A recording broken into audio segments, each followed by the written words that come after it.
2 snakes grew from the shoulders of Persia's greatest king. Every morning his servants killed 2 young men, not out of cruelty, out of necessity, because the only thing that silenced the serpents was fresh human brain. Before the serpents, before the tyranny, Mardas was a man the old texts describe as generous and devout. He tended his orchards, fed strangers, and gave thanks to God.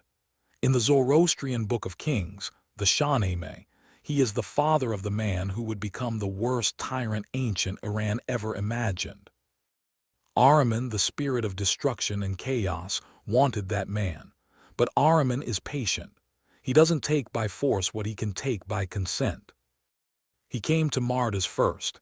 Disguised as a pilgrim, he was welcomed at the old man's table.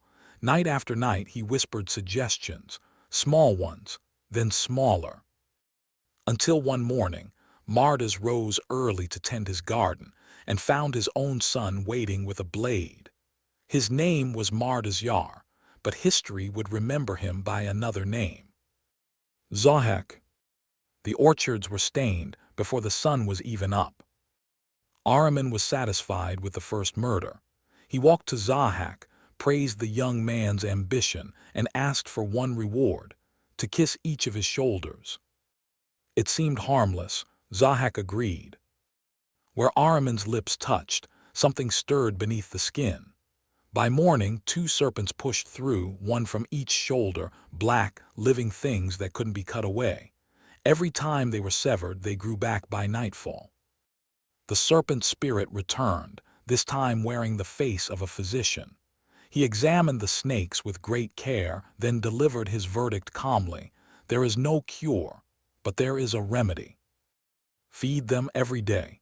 2 human brains freshly taken. This and only this would quiet them. And Zahhak listened. The court physicians who refused to agree were the first ones fed to them. By the time Zahhak deposed Jamshid, the old god king of Iran who had ruled for 700 years, the serpents had already eaten enough to have forgotten what hunger felt like. For 1,000 years, Zahhak ruled. The Shahnameh is specific about this number, 1,000 years. Every night, 2 young men were brought to the palace kitchen. Every morning, their brains were mixed into a paste and served to the serpents. His servants found ways to spare one of the 2 each night, smuggling them out of the city, sending them into the mountains. Those survivors, the texts say, became the ancestors of the Kurdish people. But the slaughter was real, and it was enormous. Under Zahhak, the skies went dark. Crops failed for seasons at a time. The texts describe his reign in terms of cold, not physical cold, but a cold in the world's spirit. The Zoroastrian word is drudge, the lie, the corruption, the thing that spreads when evil goes unchallenged long enough.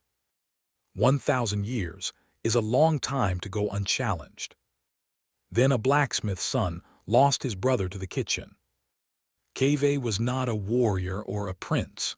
He was a blacksmith. When his son was taken to the palace, he walked into Zahhak's court, tore the royal proclamation from the wall and walked back out. He tied his leather apron to a spear and raised it in the marketplace. That apron, the Kavyani Derafsh, became the battle standard of Iran. For centuries after Zahhak's fall, every Persian king rode to war beneath a banner made in its image.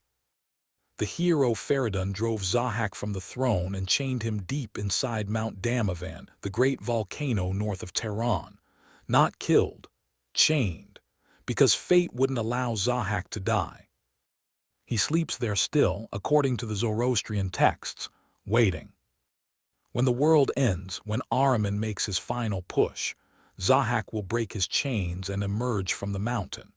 In the last days, the texts say, he will devour 1/3 of humanity before he is finally destroyed. The serpents will still be hungry.